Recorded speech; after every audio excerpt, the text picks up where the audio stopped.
thing on? Yeah.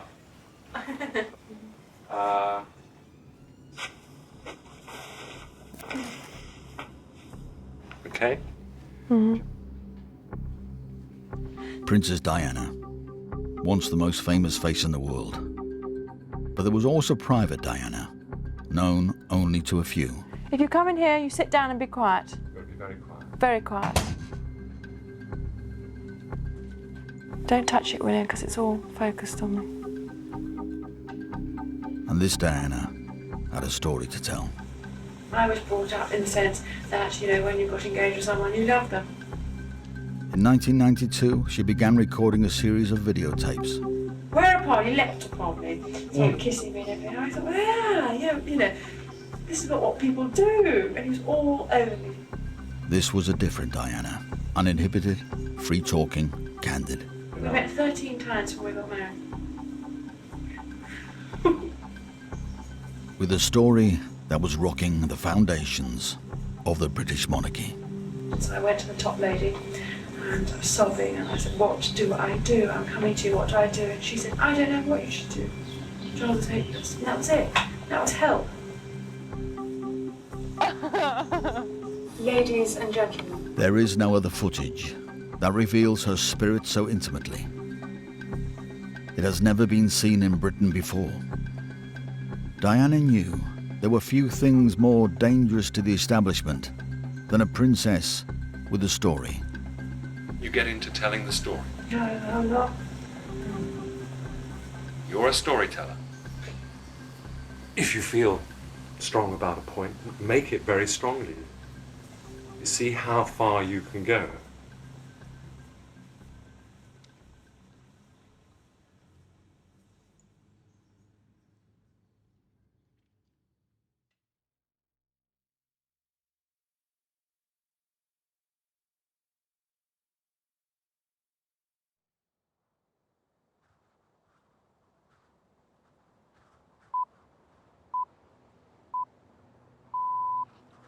This is BBC Radio in London. According to the French news agency, a French government minister has said within the past few minutes that Diana, Princess of Wales, has died. He said she was killed in a car crash in central Paris. I'll repeat that. Diana, Princess of Wales, has been killed in a car crash in the centre of Paris. This is a story from a green and pleasant land, about a prince and his princess. According to legend, it was the birthplace of King Arthur and the Knights of the Round Table. But that was an ancient story about chivalry. This is a modern story.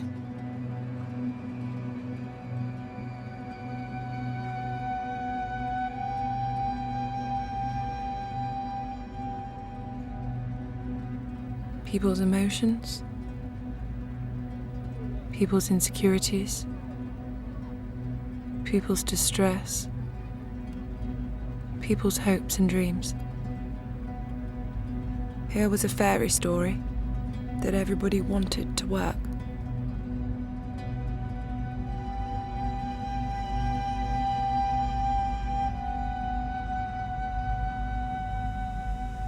I knew that something profound was coming my way, and I was just treading water, waiting for it. I didn't know what it was, I didn't know where it was, I didn't know if it was coming next year or next month, but I knew I was different from my friends and where I was going.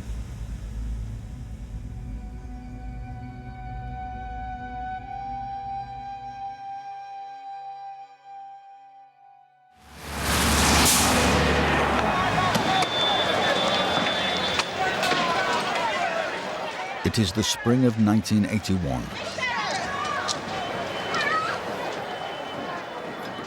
Mrs. Thatcher has been Prime Minister for nearly 2 years.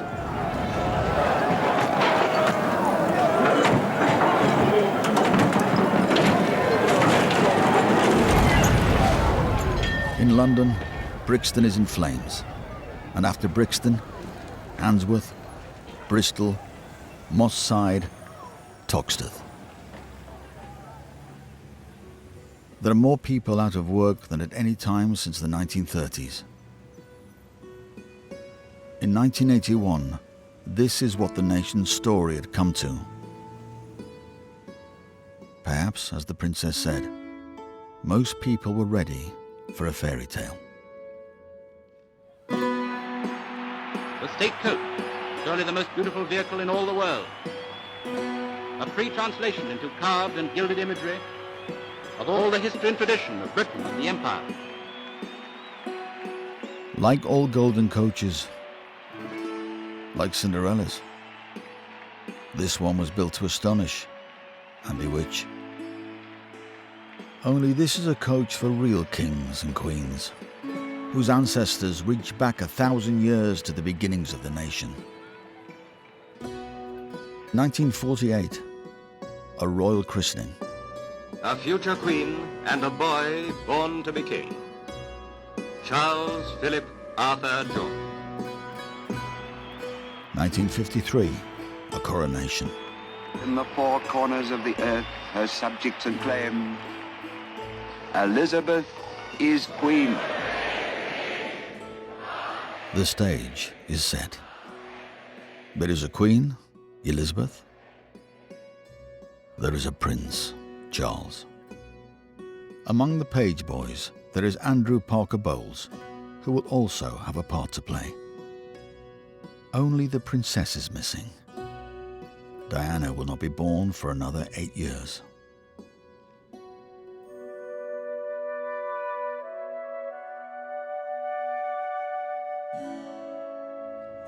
I was a rebel. I always did the dares. I always did the opposite for everybody else. I wasn't academically interested at all. I just wanted to be with people and have fun and, look on after people, things like that. I got the prize of being the kindest girl in school. I got the prize of This this. doesn't ring rebel. I know, So- but it was underlying. It was always there, Well, the rebel was going on underneath, but but it didn't come out. what do you mean? They didn't see it? I didn't see it. 1969, Diana is 8. Prince Charles is nearly 21. And at Carnarvon Castle, he's about to be invested as Prince of Wales. I, Charles, Prince of Wales, do become your liege man of life and limb, and of earthly worship.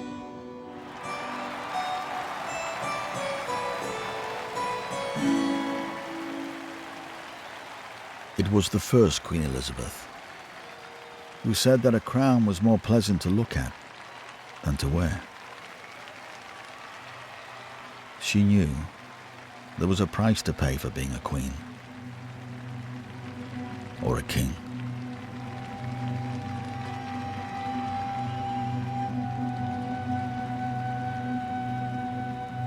It's a very demanding role, being Prince of Wales. But it's an equally more demanding role, being king. Who knows what fate will produce? Who knows what circumstances will provoke?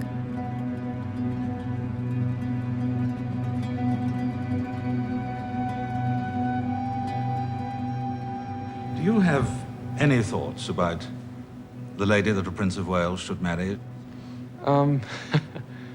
Yes.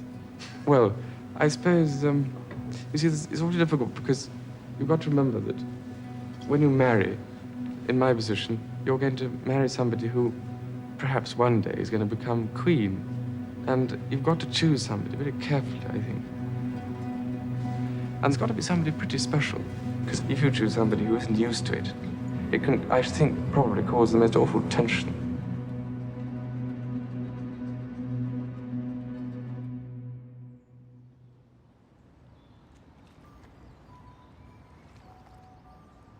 Kensington Gardens, Kensington Palace. An old admirer returns to pick up the pieces. James Colthurst, Etonian, doctor, minor aristocrat, old friend of Diana. He'd known her since before the story began. She must have been just about 17. Yeah, she was pretty young. Well, she was great fun. Real breath of joy. Well, she had a flat in just on the old Brompton Road. It was Earl's Court, it was Old Brompton Road. Loved it, so happy there. All girls of whom she was the declared chief chick. And I had 3 girls living with me. We had the best time of my life. And when fate came calling for Diana, James was in the front row, watching it happen. Diana invited me around to dinner, and as I arrived, she said, a little bit sort of excitable, she said, "I'm afraid I can't be here for dinner." I heard a good, strong engine of a car outside. The flatmates, they mentioned, it was Prince Charles, and at that stage, I think the die was cast, as it were. Is there any possibility of any announcement of your marriage in the near future? Can you tell me? Can you tell me if there's any possibility? I'm not going to say anything. No. But Prince Charles did give us a hint himself. He said we wouldn't have to wait too long. Careful. But when the thing really started to get serious, when I was to be 18 and a half, I was asked to stay with some friends in Sussex, and they said, "Oh, Prince of Wales is staying at night 'cause he's playing polo." So I thought, well, I haven't seen him for ages. He's just broken up with his girlfriend, that has just been killed. And I said, it'd be nice to see him. I was so unimpressed. Anyway, I sat there and his man walked in, and I thought, well, I am quite impressed this time round. I was different and everything else. He chatted me up, like a bad rash. He was all over me. I thought, oh. And we were sitting on this bed and straw at a barbecue that night, and we were talking about Mountbatten and his girlfriend. And I said, "You must be so lonely." I said, "It's pathetic watching you walking up the aisle at St Paul's with Lord Mountbatten's coffin in front." I said, ghastly. You need someone beside you. Oh, wrong word. Whereupon he leapt upon me, started kissing me and everything. And I thought, well, this is not what people do. And he was all over me for the rest of the evening, followed me around, everything, puppy. And I was flattered, but I was very puzzled. Next day he said he was coming to Buckingham Palace and I've got some work to do, but you wouldn't mind sitting there while I do my work. And I thought, well, bugger it, I do mind sitting there while you do your work. And I said that. And that sort of lit up something in him because someone answered back. So it was quite a challenge. And then it started to gather.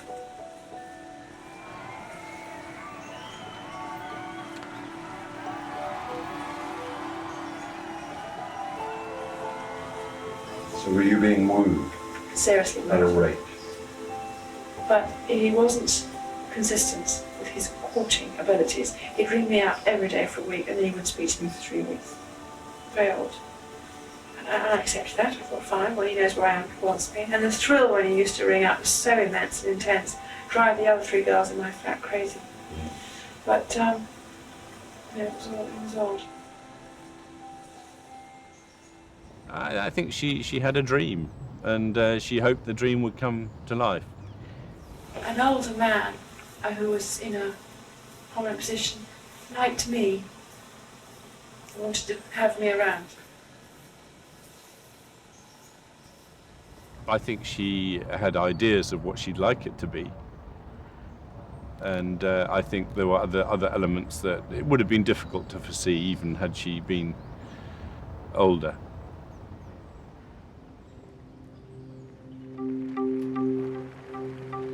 At the age of 19, although I was daunted at the prospect at the time, I felt I had the support of my husband-to-be.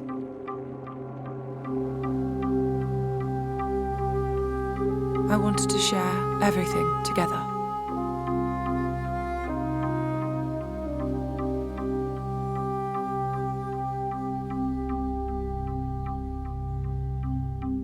Balmoral Castle, in the north of Scotland.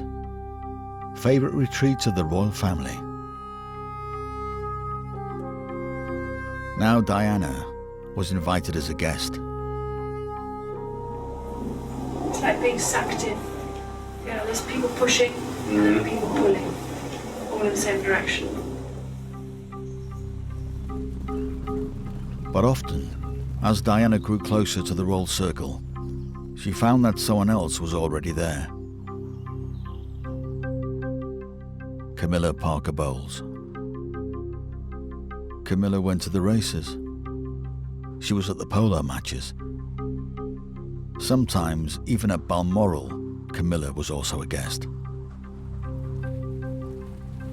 This is where Charles courted Diana, and this is where Camilla took a look at her.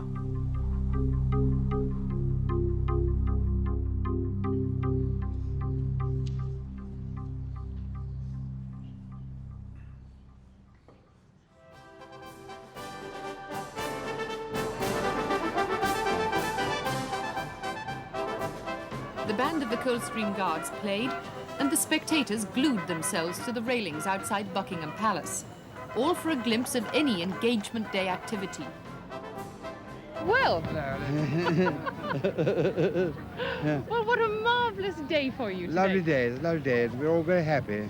I saw Diana last night. She's looking absolutely radiant. Radiant and very happy. I've never seen her look better. Just delighted and happy. And I suppose in love. Of course.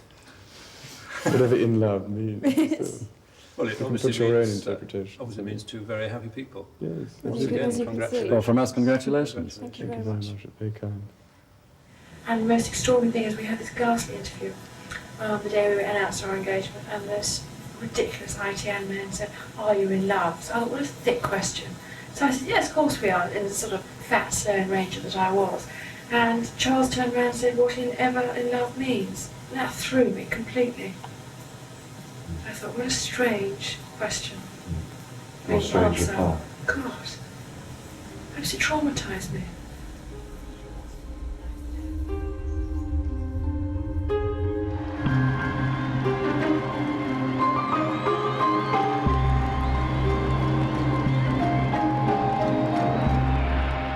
Well, the commanding officer, Lieutenant Colonel Andrew Parker Bowles, is just starting his inspection. Andrew Parker Bowles, of course, is an old friend of Prince Charles. They used to play polo together. He and his wife Camilla often entertained Prince Charles at their home in Gloucestershire. It has been rumoured that Prince Charles proposed to Lady Diana there.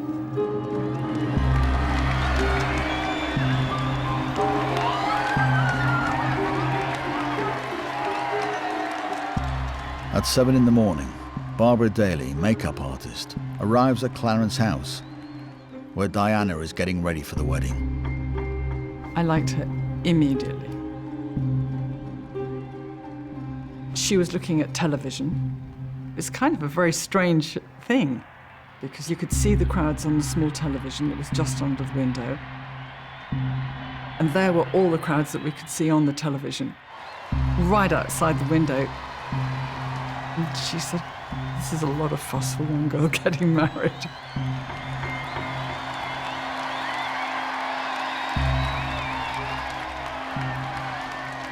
We met 13 times when we got married.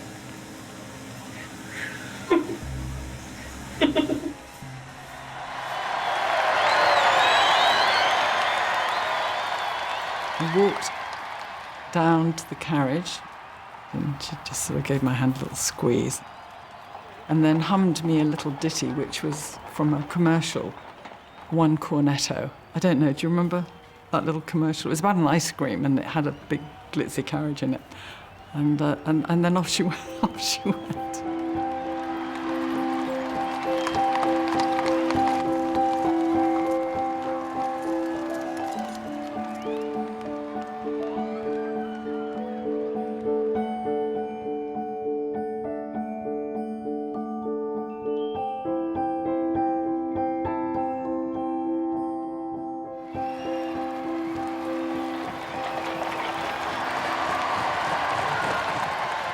Beautiful girl, the handsome prince, the sunshine, the crowds. A fairy tale. It was magical.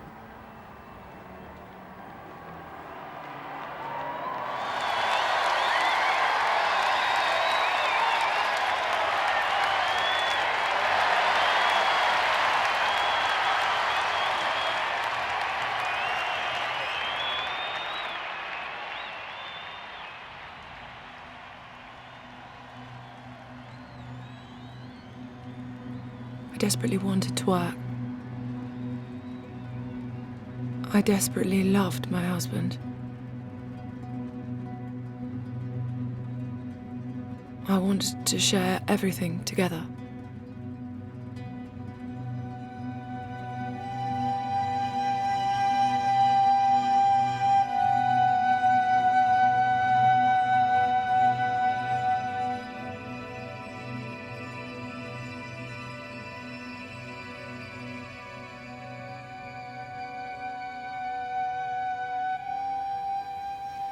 Charles Philip Arthur George, wilt thou have this woman to thy wedded wife?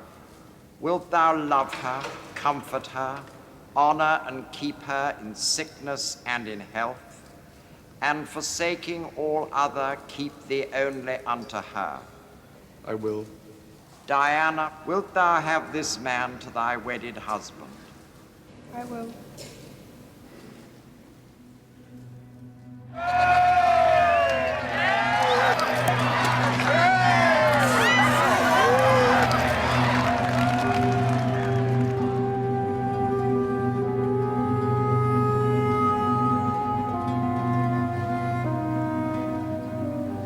Here is the stuff of which fairy tales are made.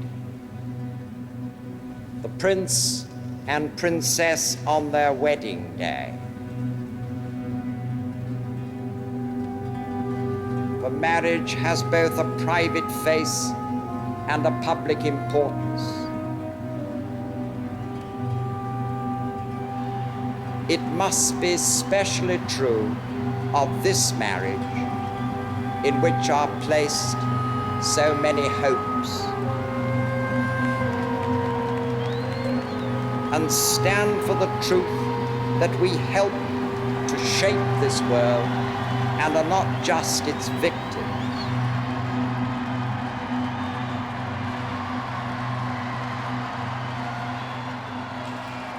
The escort, under the command of Lieutenant Colonel Andrew Parker Bowles, as Charles and Lady Diana stayed with him and his wife Camilla in Wiltshire on 2 occasions at the end of the year.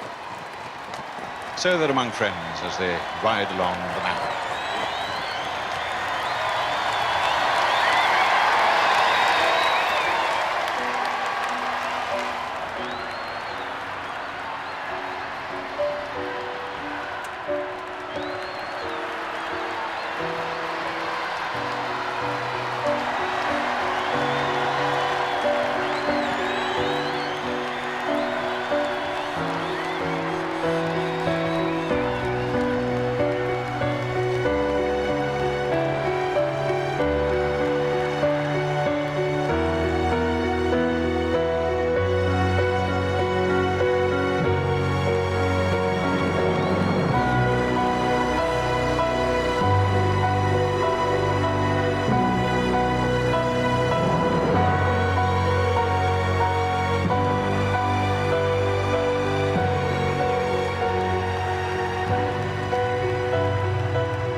The honeymoon is over. Diana is no longer on the outside looking in. Now, she's on the inside, looking out.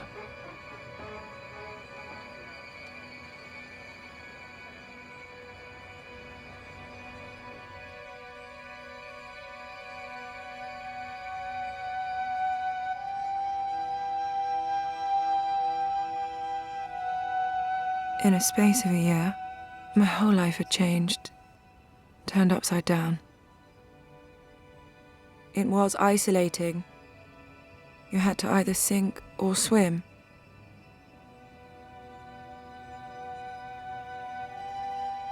And you had to learn that very fast. I had to sort myself out. If I tripped up, which invariably I did, because I was new at the game, a ton of bricks came down on me. There were lots of tears.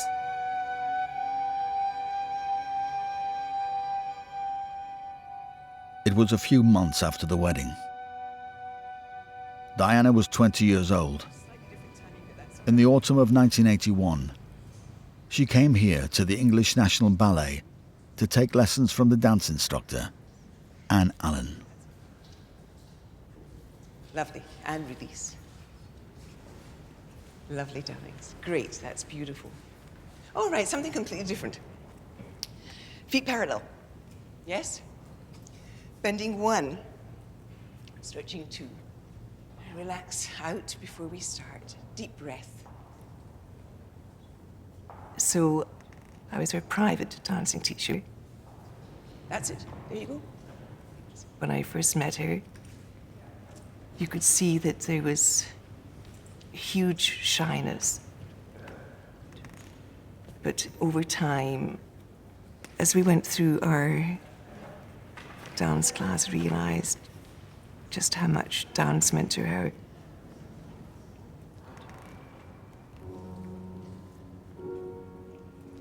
She has dance in her soul. I realized the pure enjoyment that it gave her.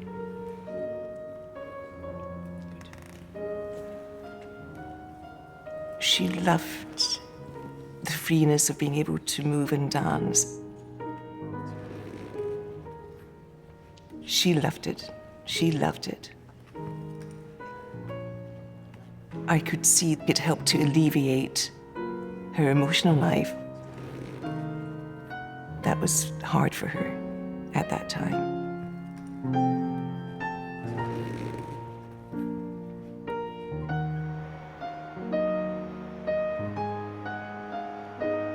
Maybe I was the first person ever to be in this family who ever had a depression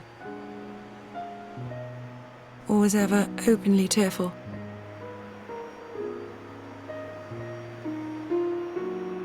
I was brought up in the sense that, you know, when you got engaged with someone, you love them. She loved Charles, yes. But Charles loved another woman. It's very hard for any woman, when you love someone and you realize that perhaps they don't love you. Or I think it made her very sad, devastated. She felt she wasn't enough.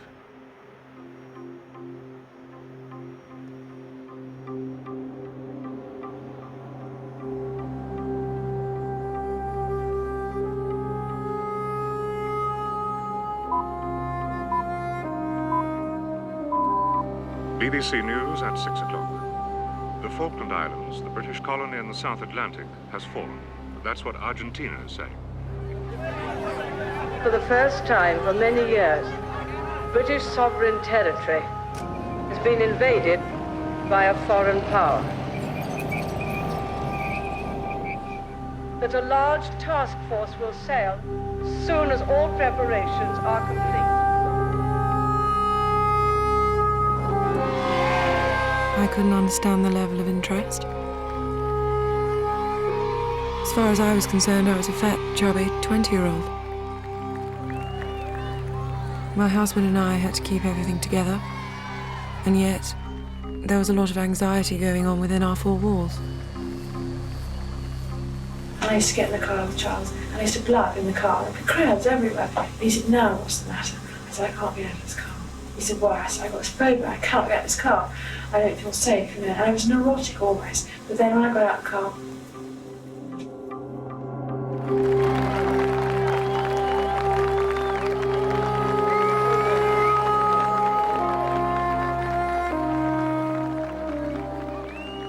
Buckingham Palace have just announced that the Princess of Wales is expecting a baby. The princess is said to be in excellent health. The Queen and members of both families are said to be delighted. Now to say how many planes joined the raid, but I counted them all out, and I counted them all back. The baby will be second in line to the throne. she told me that she was pregnant. And she wanted to give her marriage absolutely everything that she could. She really wanted everybody to feel proud, but particularly Charles. It was very important because, of course, he was going to be the future king. We, the British people, are proud of what has been done. Proud of these heroic pages in our island story. Proud to be British.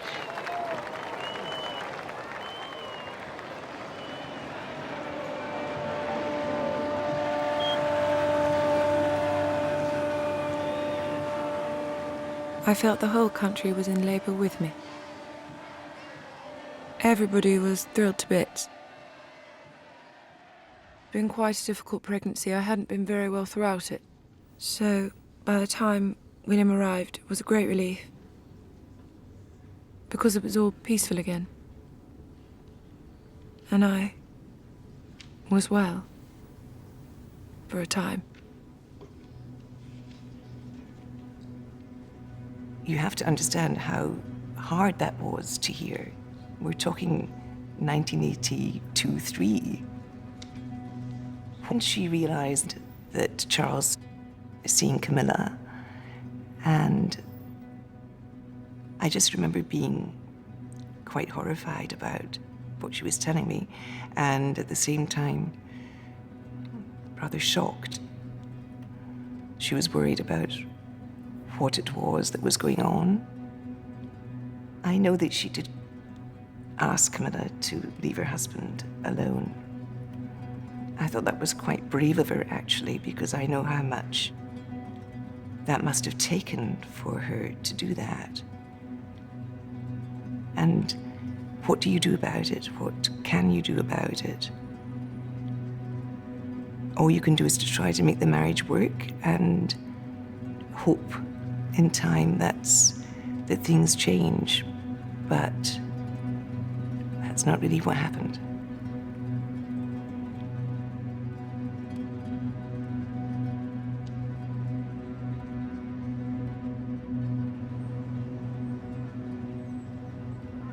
I don't think the concerns about Camilla ever stopped. She was aware things had been going on. The staff all knew. Everybody knew. Everybody knew where he was going. So she didn't know who to trust. I noticed that she had lost a little bit of weight. And that's when she told me that she was bulimic. It was pure pressure stress. You could see her fading physically. It was clear to all those who knew her that the bulimia was a reaction to the circumstances she found herself in. Everybody knew about the bulimia in the family, and they all blamed the failure of the marriage on the bulimia. And that's taken some time to get them to think differently. I said I was rejected, I didn't think I was good enough for this family, so I took it out on myself. I said I could have gone to alcohol, which would have been obvious. I could have been anorexic, which would have been even more obvious. I decided to do a more discreet thing, which ultimately wasn't discreet, but I chose to hurt myself instead of hurting all of you.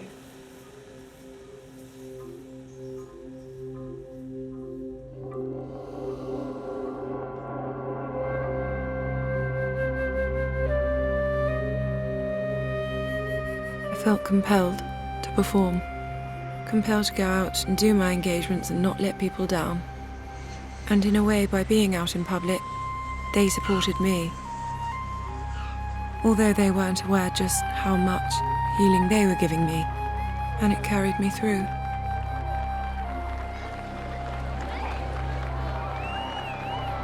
We'd be going round, and all you could hear was, "Oh, she's on the other side." Now, if you're a man, like my husband, proud man, you mind about that if you hear it every day for 4 weeks. You look as if you've got tears in your eyes. Why? I've been waiting for so long to see her. Oh. She's beautiful. With the media attention came a lot of jealousy. I've come to the conclusion that really it would have been far easier to have had 2 wives. To have covered both sides of the street. And I could have walked down the middle, directing the operation.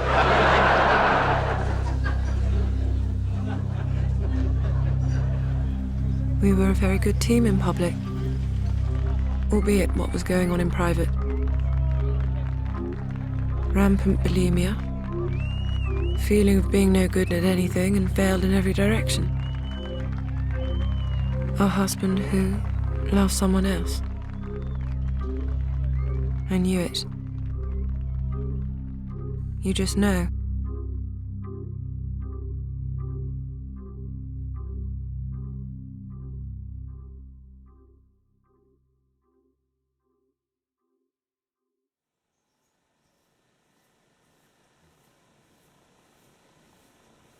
When I was 24, 25, I fell deeply in love with somebody who worked in this environment. And it was all found out, and he was chucked out, and then he was killed. And that was the biggest blow in my life, I must say. Which I don't find easy to discuss. 1985. Diana was now the mother of 2 young princes, and he was her Royal Protection Officer, Barry Mannicky.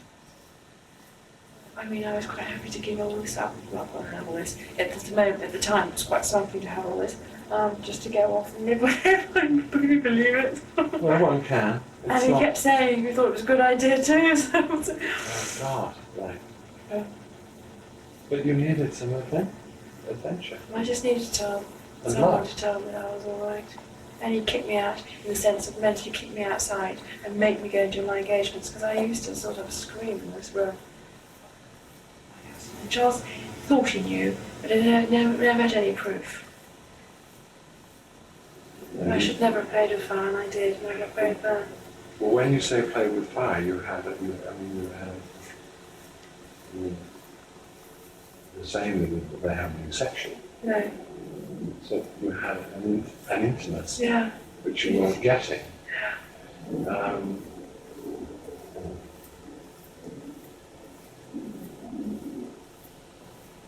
And the thing, yes.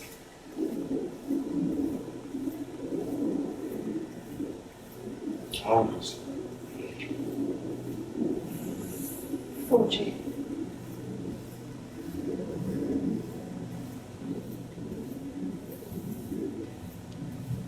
Did you flirt with your dad? Yeah, I suppose you could say I did, yes. I'm sure I did. I was like a little girl in front of him the whole time. Desperate for praise. Desperate.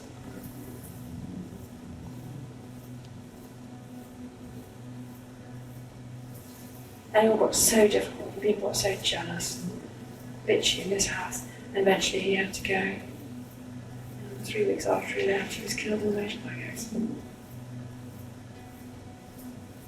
And he was the greatest friend I've ever had. And that was a real killer.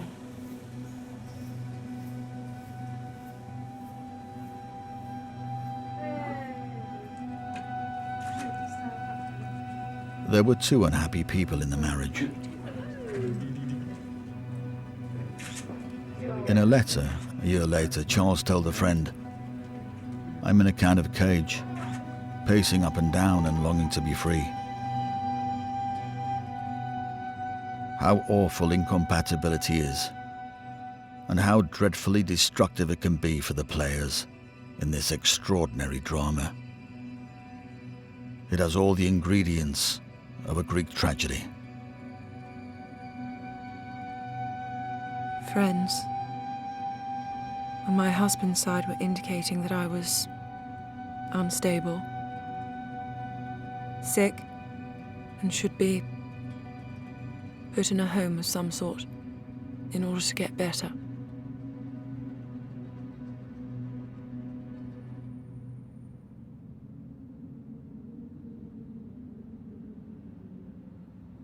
There's no better way to dismantle a personality than to isolate it.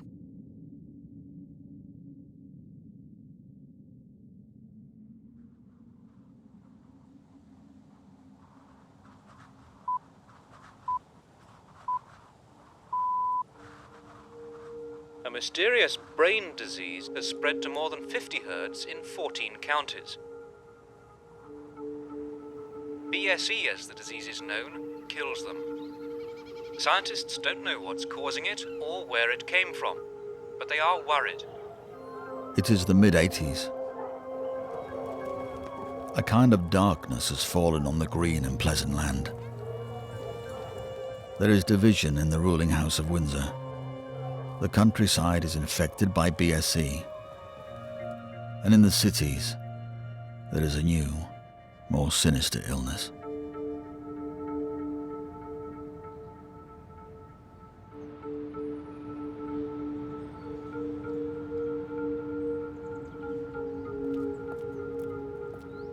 My view of the royal family before I went to work for them, like most people of my age, I'd go into the monarchist camp. You know, it was a pretty good institution, good for Great Britain. Then suddenly you jump inside this box of royal magic. And you find out how these tricks work. And the kudos of who these people are wears off pretty damn quick.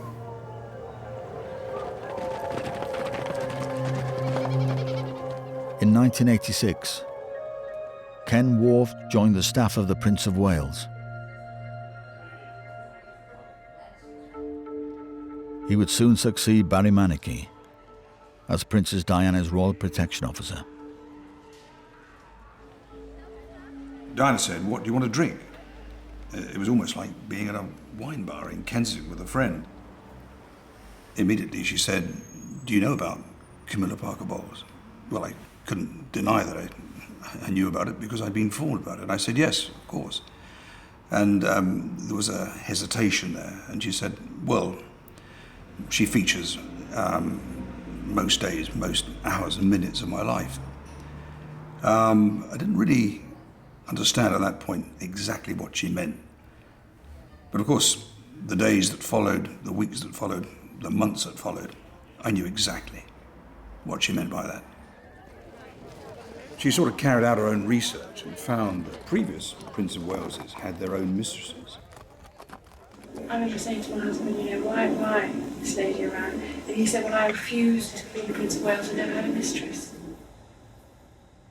This was the 20th century, moving into the 21st century, and she wasn't prepared to accept that.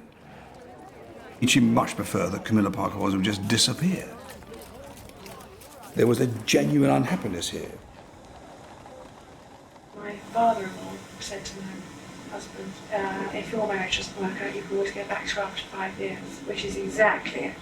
I mean, for real, I knew that had happened after 5 years. I knew something was happening before that, but the 5th year, I had confirmation, so I went to the top lady, and I was sobbing, and I said, what do I do? I'm coming to you, what do I do? And she said, I don't know what you should do. Charles is hopeless. And that was it. That was help. People were saying that she's mad.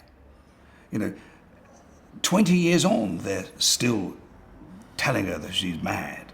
But the fact of it is that here was a case, a woman trying to come to terms with the fact that her husband was in a relationship and having an affair with another woman. It is as simple as that. It is that simple.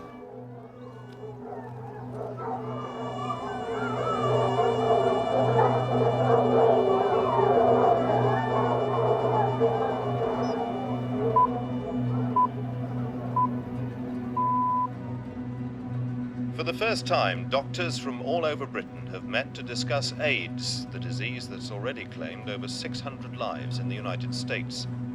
Junior Health Minister Edwina Currie said good Christian people who didn't misbehave wouldn't catch the disease. And she advised businessmen who traveled... Then I found myself being more and more involved with people who were rejected by society. I found an affinity there.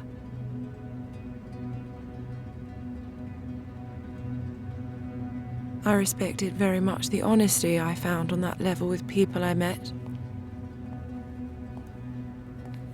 When I used to sit on hospital beds and hold people's hands, when I saw the reassurance that gave I did it everywhere.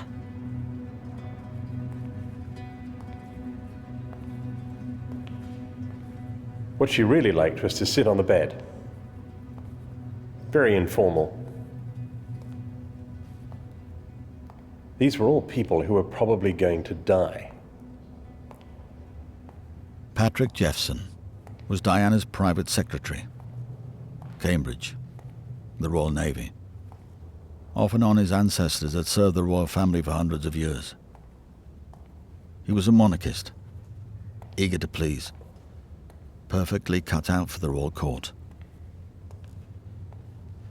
Just knowing that she was needed, that what she was doing was worthwhile, gave her a great sense of fulfillment, I think. Because a lot of the time she felt excluded, real or imagined, from the royal mainstream and from the kind of happy family life that she had wanted for herself. When people are dying, they're much more open, more vulnerable, much more real than other people. And I appreciated that. And I love being with people.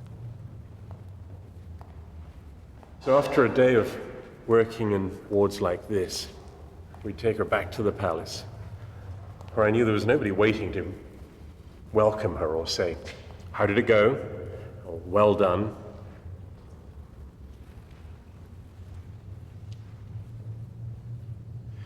So increasingly, this sort of work became more and more important to her.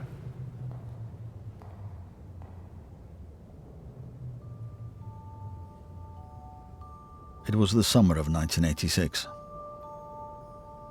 With one fairy tale marriage falling apart, another one was about to begin. It had all the necessary ingredients. Young prince, a carriage, a bride, a dress. A familiar voice from the BBC. This wonderful day here in London, all the marvellous pageantry and ceremonial. Once again, the royal show was well and truly on the road. But very few of those present understood what was happening before their eyes. I'm joined now by Captain James Hewitt. He's the right-hand man to the Brigadier who's organised this entire procession. And I think your very presence here this very morning means that you're confident, you're relaxed, that everything is going to plan behind the scenes. Is that right? Well, I hope so. Last time I left the scene, everything was running quite smoothly. The same crowds, the same waves from the balcony, the same kiss.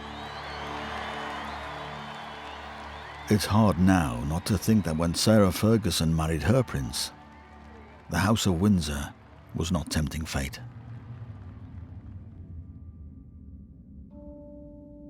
No one knew then what we know now. Charles was with Camilla. Now Diana was involved with the captain of the guard. For the Royal House of Windsor, the royal family, this was not the direction the golden coaches were supposed to be headed.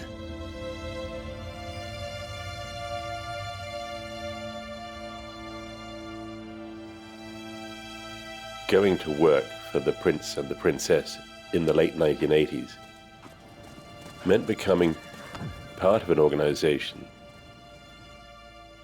that had as its #1 priority keeping quiet about the fact that this was a marriage in name only. There's virtually no sexual relation with you and the child. Sort of once every 3 weeks. And then it fizzled out about 7 years ago, 6 years ago. The #1 priority was to maintain what turned out to be a lie. Because she was saying, why aren't you with us?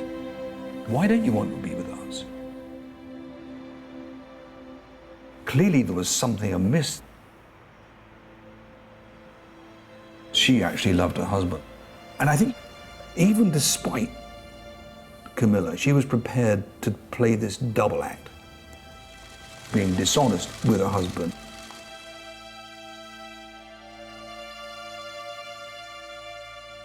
But the trouble was, being asked to maintain that facade distanced us from the true principles of decent behavior, of monarchy.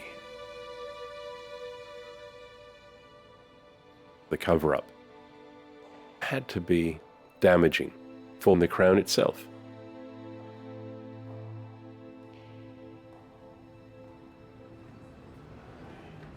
Camilla's sister's birthday. I could hear Diana shouting my name.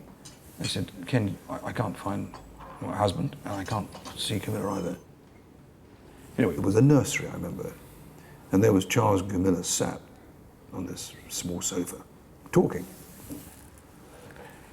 And I don't know where Diana just managed to conjure up this confidence, but literally walked across and just calmly said to Camilla, and the Princess of Wales was completely shocked by this, although thinking about it, must have expected that she would have noticed that they weren't in this room. And she said, look, I know what's going on. You know, I understand that. So don't, you know, sort of treat me like an idiot. And Camilla said something really unusual and said, well, it's all right for you, Diana. You've got two wonderful boys. Now, you can make of that what you like. I've never understood it. But suddenly, this was an awakening, because Diana knew at this point there was no hope or any chance of a reconciliation. So this had taken nearly 8-9 years to reach this point, but in her eyes had proved that this meeting, this liaison, was never going to break up and was never going to bring about a satisfactory relationship in her eyes. This was the beginning of the end. So I had to cut my own path.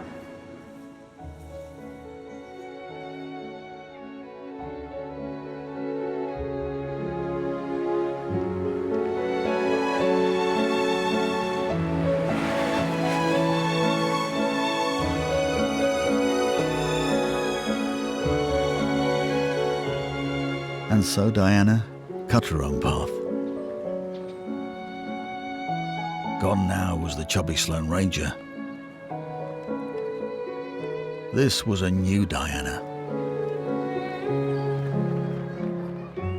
The people's princess in the making. Independent, modern, even flirtatious.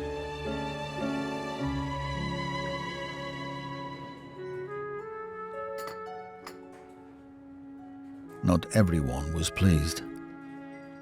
There was a great deal of jealousy from the grey men who sat behind Prince Charles, not wanting him to be living in her shadow. Her character was being written down, as she saw it, as a campaign to sideline her and remove her from the boys. That was her worry, was that she was going to lose the boys. Overriding above everything else, that was the concern, and that they were using a character rundown as a means of enabling that to happen, or even making it the absolutely logical and understandable next step. And she told you this? Oh, yes.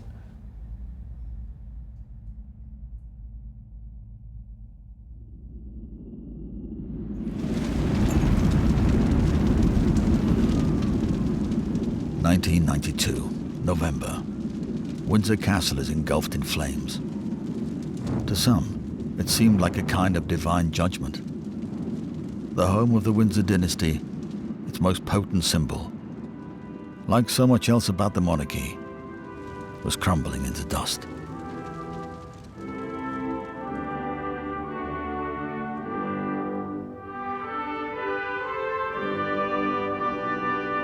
(1992) was the 40th anniversary of the Queen's accession to the throne. It had not been a happy year. and in a speech she gave to the Guildhall in the City of London, there was a note in her voice that we'd never heard before.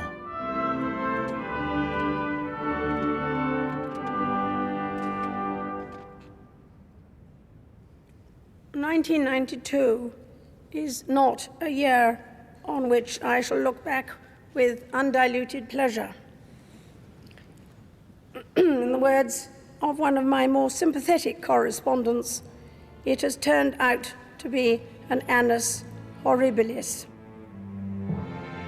In the aftermath of Friday's tragic fire at Windsor, it is especially so. They're the pictures they didn't want you to see. Looking at today's pages 1, 2, 3, 4, 5, 6, 12, 13, 20, and 21, it's easy to see why. I, like Queen Victoria, have always been a believer in that old maxim, moderation in all things. And the pictures show them in a clearly affectionate mood. It is possible to have too much of a good thing. There have been rumours, there have been denials. Now I'll tell you what I know.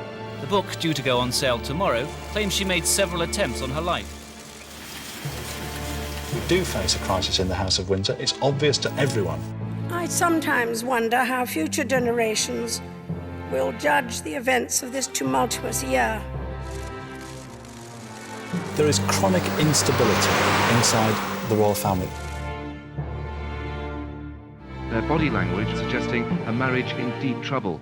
She does one thing on her own, he does another, and they just don't meet physically, mentally, or emotionally. How much longer can this tragedy go on? Howled the Daily Mirror this morning.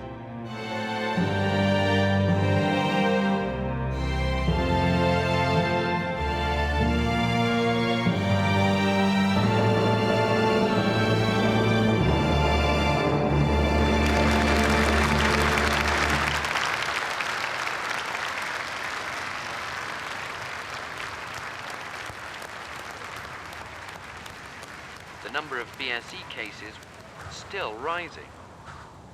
Then really, the only thing you can do is the beast must go for slaughter.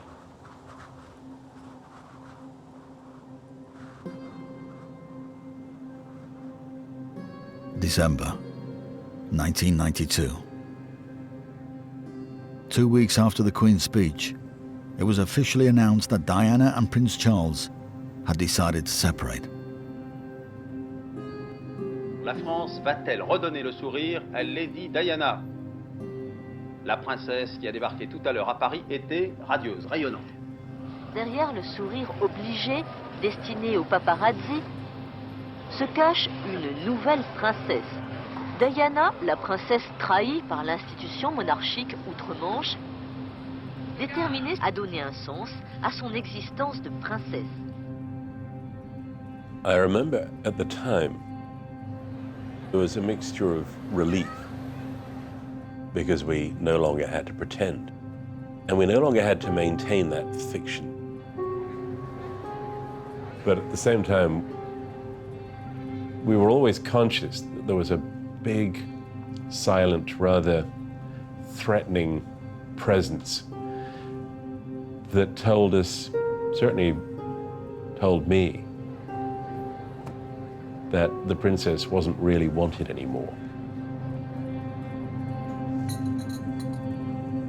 Everything changed after we separated. Life became very difficult then for me. People's agendas changed overnight. I was a problem. I was a liability. How are we going to deal with her? It became a condition of your patriotism that you must therefore support the Prince of Wales. The belief that if we were loyal monarchists, we had to be on his side. Well, I'm sorry. As a loyal monarchist, my loyalty was to the principles of the British Crown. And I saw royal virtues embodied in her more than in him. But I think the real damage was done by those who tried to marginalize her or in more recent years, airbrushed Diana out of royal history. They saw that their man's path to the crown would be a great deal easier if he were not competing for popularity with his ex-wife. Every strong woman in history has had to walk down a similar path. It's the strength that causes the fear. Why is she strong?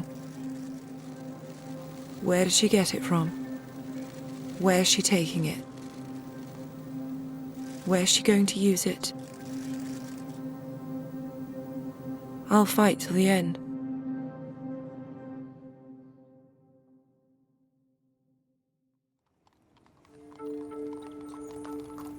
(1993). The lines of battle have become clearer.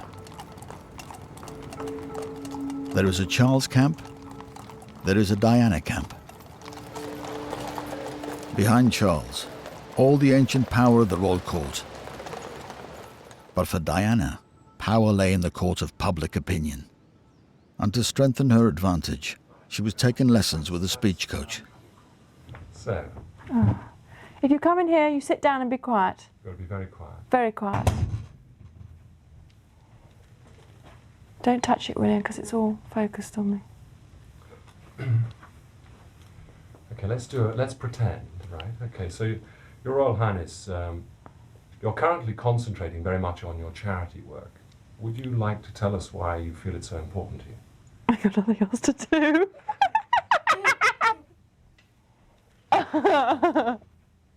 Sorry. No, this is recorded a lot. Go back to the top now, because this is what we're doing. Number one, she had been abandoned by her family, having become a huge embarrassment and disgrace. Each person is born with individual qualities and potential. Slightly faster now. Let's move on, yes. Only slightly. Get a little angry now with that. I can't be angry and speak like Yes, that. you can. I can't get my words out. I'm so tired. When am I going to see you when you're not tired? The mornings, ladies and gentlemen. More energy. Stop. There's a lovely chunk in there. You were pushing the thing out, and it started to come from you. That's what connects you, and see who we're after. So I'm not manufacturing you. I'm just bringing out that bit of you that wants a voice, which is the 30-year-old woman, 31-year-old woman, who has something important to say. You've got a voice that people want to hear. You're telling the story. You're a storyteller. And the quality you have, which they haven't got, is that you talk to them from the guts. You know, person of the people. They're scared of that. So let's not lose it. Let's keep it going. Diana had no intention of losing that special quality that her husband's camp was scared of. The British people need someone in public life to give affection. I can give love for half an hour, for a day, or a month, but I can give. I know I can. Everything is so vivid, stunningly beautiful. I just remember walking in a striking orange outfit. This beautiful lady. I just remember feeling that day that I could have achieved anything. But I know that that day changed my life.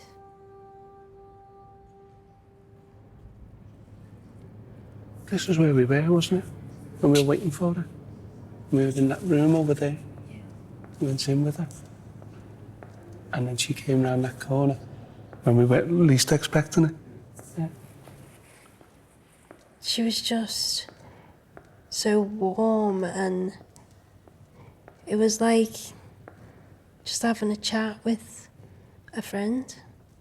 She related myself and my sister to William and Harry, which was quite surreal. It was as if you'd known her for a long time. Press were not allowed into the room where Gemma met Diana. Only one photograph exists, a paralysed 11-year-old from Liverpool and a princess who had now become the most famous woman in the world. She was the most genuine person I've ever met. She just oozed it. You could tell straight away that she was genuinely interested. She genuinely cared. Even now, I still can look back on that meeting and it helps me get through. I don't think there's another human being who could have such an impact in such a short space of time. She understood personal struggle, and she'd been through her own trials and tests in life, and I think she could relate to people going through their own personal battles.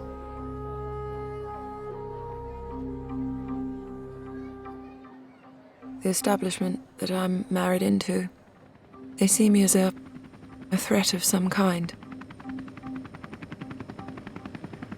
Because I lead from the heart, not the head.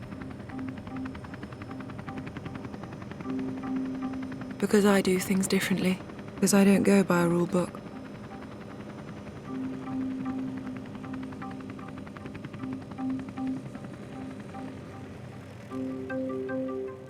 For Charles, the threat was real. People were beginning to ask whether he'd become king after all. In 1994, in a documentary with Jonathan Dimbleby, he decided to go on the offensive.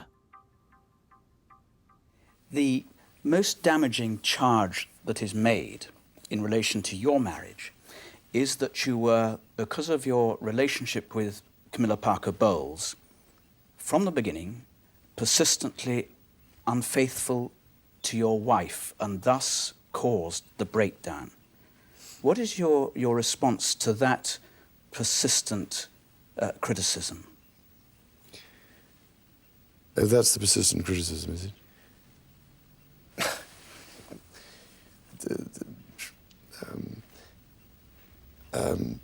Mrs. Parker Bowles is a great friend of mine. I have a large number of friends. I'm terribly lucky to have so many friends.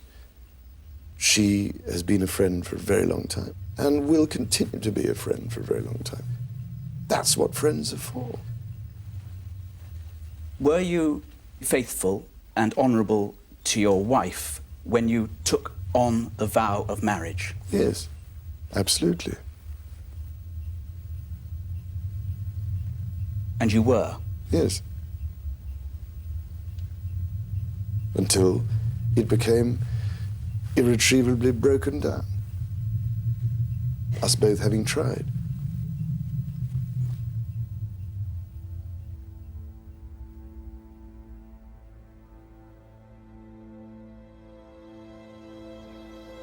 Diana saw Charles's interview and the book that followed as hurtful and damaging.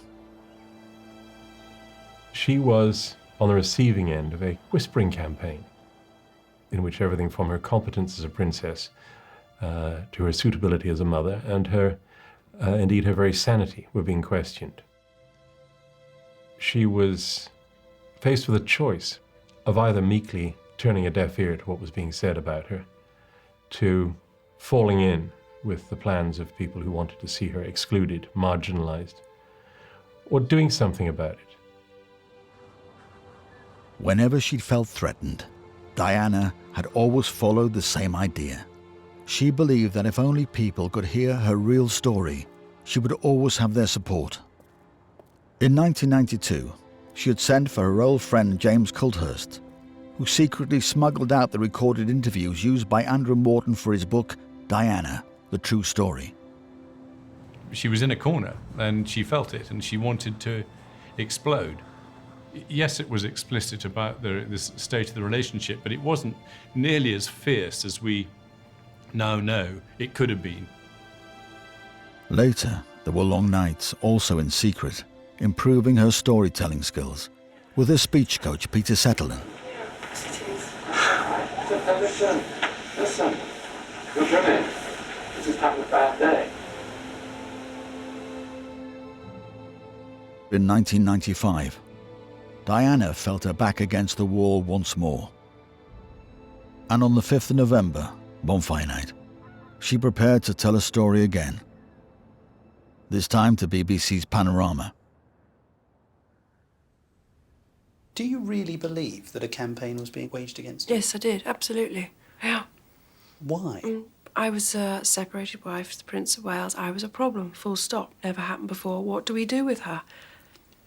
Can't we pack her off to somewhere quietly rather than campaign against her? She won't go quietly. That's the problem. I'll fight till the end because I believe that I have a role to fulfill. And I got 2 children to bring up. Listen to yourself. It was not only what Diana said on Panorama that surprised people, but the way she said it. That was the real revelation. All right. Hope for the press. She chose to fight back in some pretty unconventional ways. She actually was an extraordinarily strong person. We must recognize that The people who criticized her always underestimated her. And not least, they underestimated her anger. She was a proud aristocratic woman who had been very badly treated. Do you think you'll ever be queen? No, I don't. No. Why do you think that? I'd like to be a queen of people's hearts, in people's hearts. But I don't see myself being queen of this country.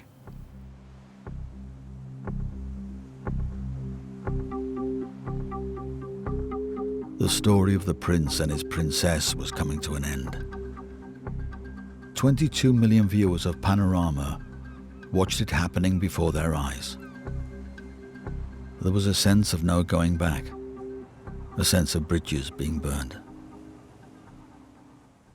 Do you think the Prince of Wales will ever be king? I don't think any of us know the answer to that. And obviously it's a question that's in everybody's head. But who knows? Who knows what fate will produce? Who knows what circumstances will provoke?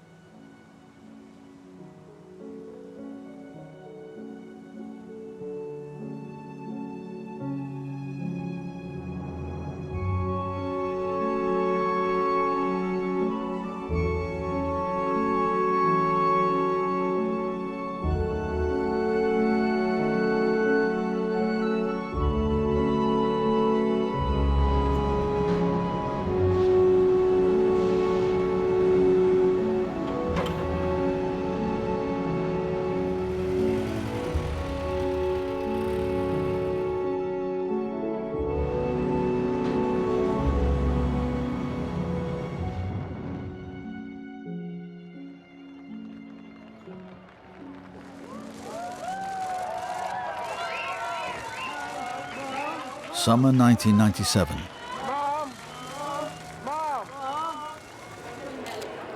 The prince and his princess are divorced. Diana will no longer be the future Queen of England. On the 3rd of June, she arrived at the Albert Hall for the English National Ballet's performance of Swan Lake.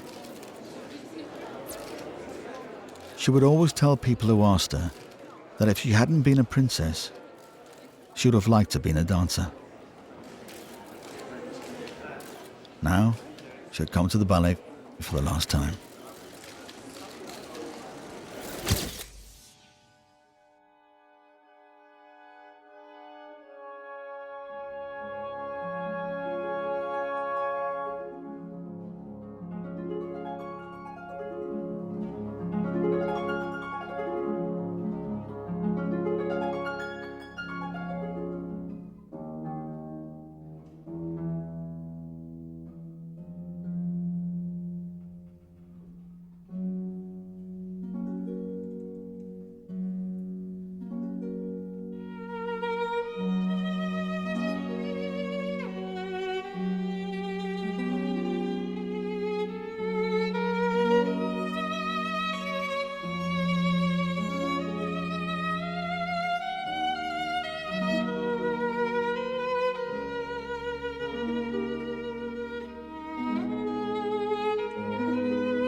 This is BBC Radio in London.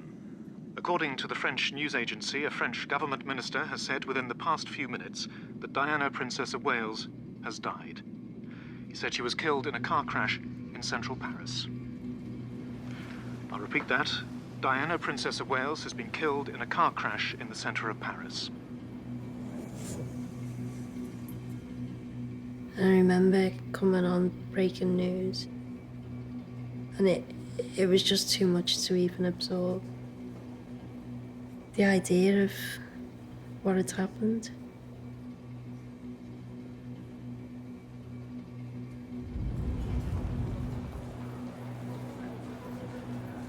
I couldn't stop thinking that if only I had still been protecting her, something like this would never have happened.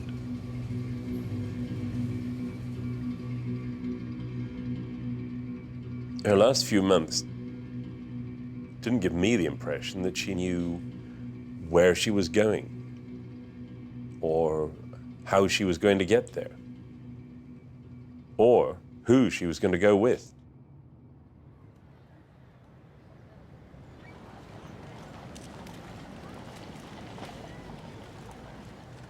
The crash came through on the news in Paris. And strangely enough, I expected her to call. Of course, when she had a crisis, that's when she'd sometimes call.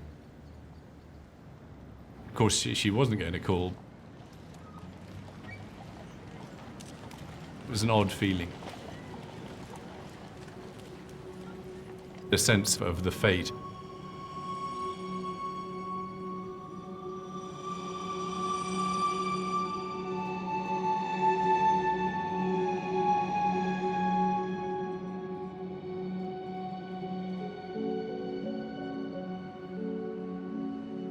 Diana sadly dies in a tragic road accident in Paris.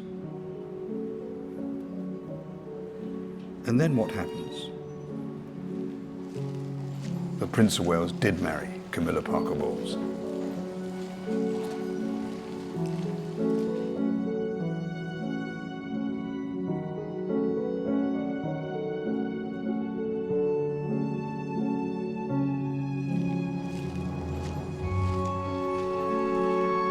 Now, if only Diana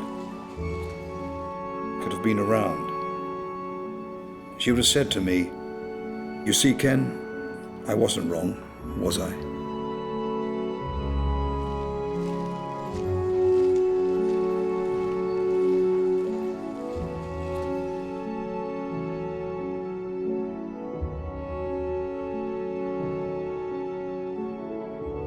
It just felt like such an honour to be invited to the funeral. To lose a person like that, it just makes it even more precious, the time we had.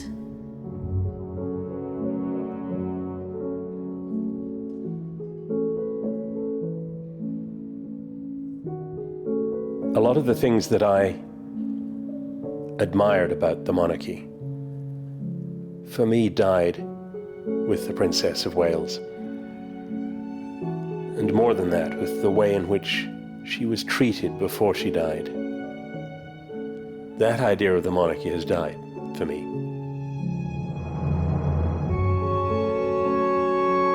The idea that respect should be given unthinkingly or out of blind loyalty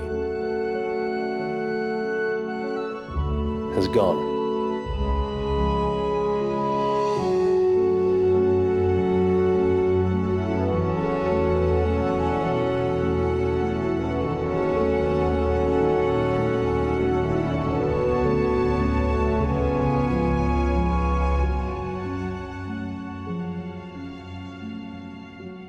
People's emotions,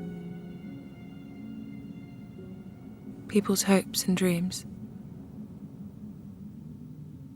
The fairy story had come to an end.